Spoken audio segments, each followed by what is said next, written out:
the research doesn't support a particular program, I would encourage parents to be aware of this and think about it anyway, are the cross-generational programs. There's one in Japan, for example.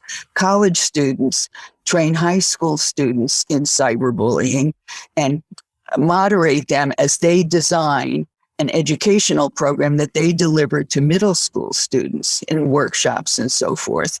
And then the middle school students do the upper elementary grades.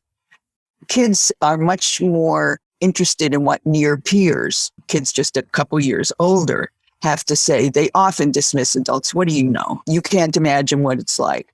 But kids who are close to them, sometimes, and in Italy, there's a program where they design a project as a class. So those kinds of things are out there. In terms of in the family, there are two things I think are critical. One is modeling. If you're having your phone at the dinner table, and so is everybody else, you're saying this is more important than our relationships or our special time. If you're driving and you're looking at your phone and that becomes the center of your life, it's very difficult to tell a child that you're too young. They see through that. The other thing I think is helpful is when there is an example in the news, and you probably find one every day, even that situation with the young boy who killed himself after his sexual image, and I can't recall whether it was actually posted or he threatened to post it. We need to talk about that with our kids and say, look at this story. What do you think? What should he have done? What should the parents have done? Where was the first mistake, which was, of course, befriending someone online that they didn't know in person.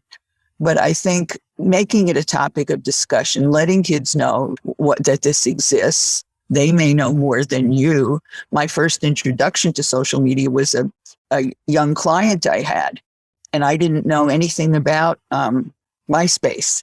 And he delighted in showing, this new tool that he had, and he helped me create a profile.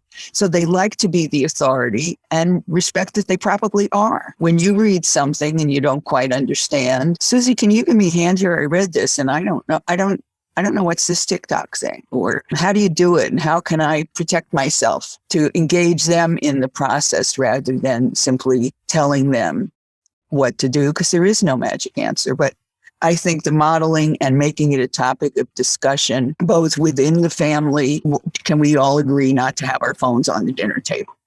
And why does that matter? But also when we learn of it, maybe your child comes home from school and you say, I just read this article about cyberbullying. Is that happening to any of your friends? Opening the topic so the child could say, yeah, and it's also happened to me.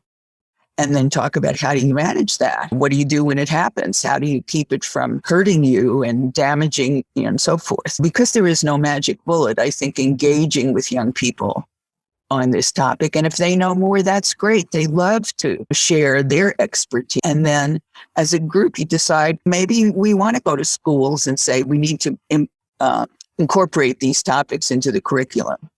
But on a day-to-day basis, I think those are the two things I would most recommend.